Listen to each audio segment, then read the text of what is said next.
How we build industries that last. Africa, unrestricted. Here in Africa, we recognize the pattern that plays out across our economies, where raw materials leave our borders, finished goods return at much higher prices, and local factories struggle to survive, only for us to be told that the market has spoken and that this outcome is somehow natural. Over time, this cycle is treated as inevitable, as though industrialization is something that happens elsewhere and is merely consumed here, rather than something that is deliberately built. History tells a different story, because every country that industrialized did so intentionally, by building, protecting, refining, and scaling industries through coordination and patience rather than waiting for them to appear on their own. We are not missing the ingredients for industrialization, but we have struggled with the structure that allows those ingredients to work together. This is Africa Unrestricted. A capability-led path matters.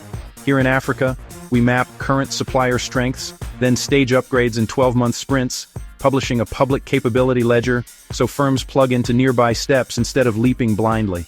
Looking ahead, ledgers auto-update from customs, utilities, and payroll data. And today, we are exploring how we build industries that last, why many past efforts stalled even when ambition was high, and what actually works when industrialization is treated as a long-term system rather than a short-term project.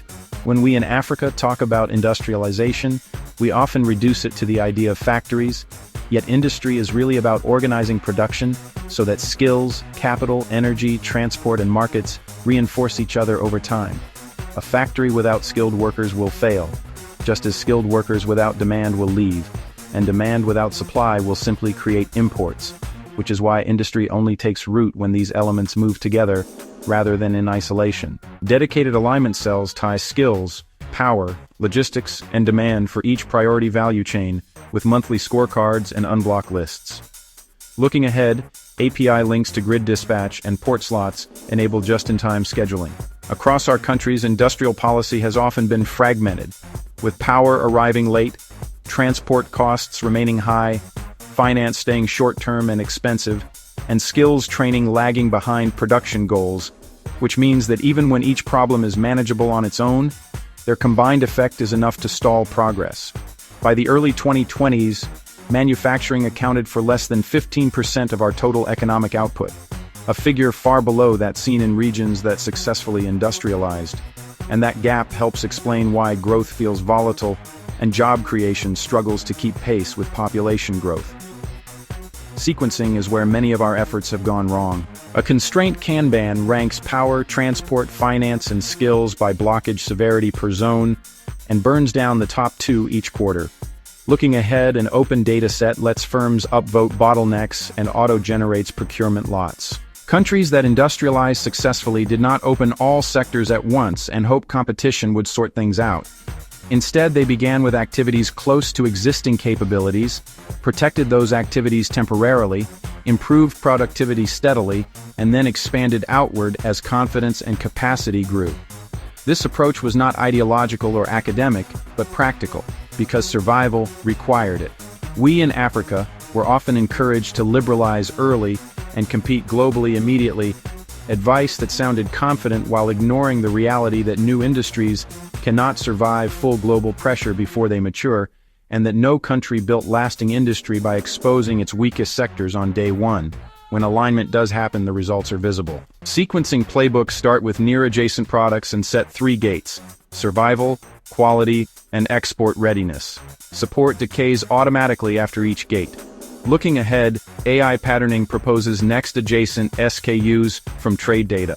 In Ethiopia, light manufacturing was prioritized deliberately, with industrial parks, power supply, skills training, and export access aligned around textiles and apparel, an approach that faced real challenges, but demonstrated that when systems move together, jobs can be created at scale rather than in isolated pockets. The lesson here is not that Ethiopia should be copied exactly, but that industry grows when policy stops working against itself. A park stack bundles power, water, shared labs, customs desks, and training providers with predictable tariffs. Looking ahead, dynamic tariff rebates trigger when productivity gains are verified. Morocco illustrates the same principle through a different path. Rather than attempting to industrialize everything at once, Morocco focused on specific sectors such as automotive manufacturing, investing steadily in infrastructure, training, and supplier networks so that production could scale over time and local content could increase alongside exports.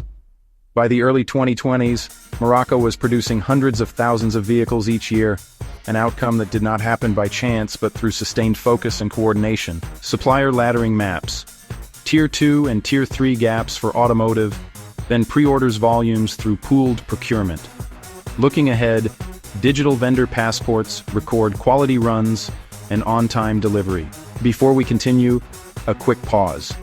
If you've stayed with us this far, it means this topic matters to you, and whether you're watching from Addis Ababa, Casablanca, Lagos, Nairobi, Johannesburg, or the diaspora, this conversation only grows if more people hear it.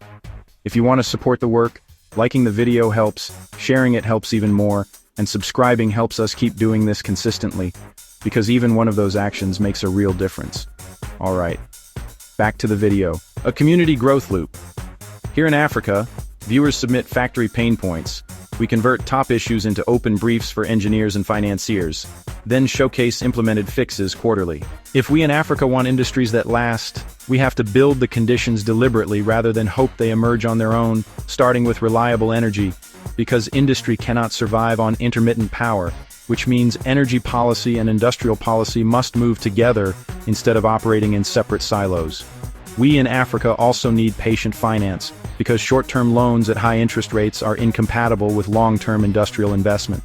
And development banks, pension funds, and public capital must be aligned with industrial timelines rather than quarterly returns if firms are expected to survive long enough to become competitive.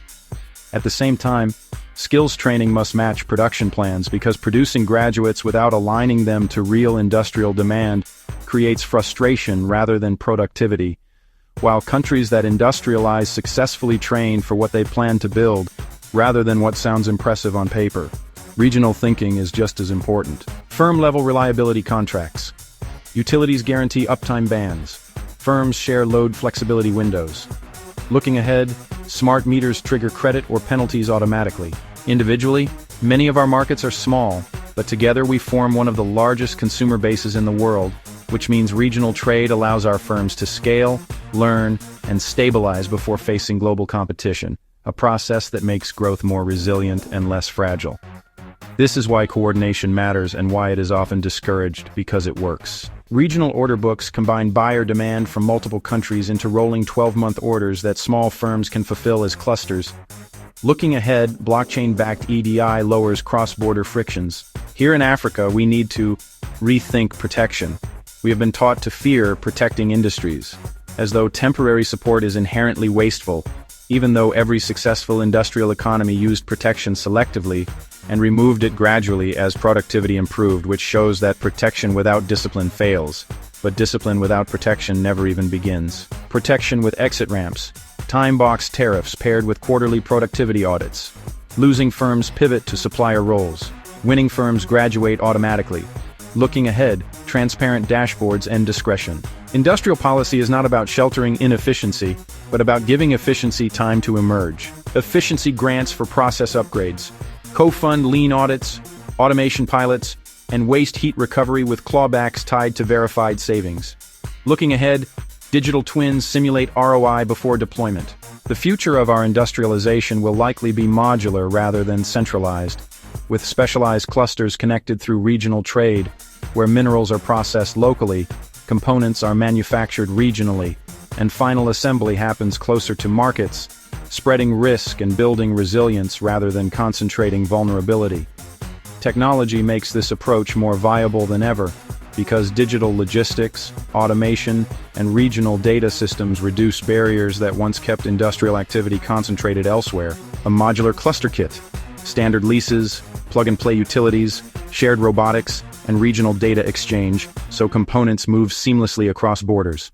Looking ahead, AI routing balances capacity across sites. We in Africa do not need to industrialize everywhere at once, but we do need to industrialize intentionally, because when we choose clear priorities, align systems around them, and protect progress long enough for it to mature, we build industries that last rather than cycles that collapse.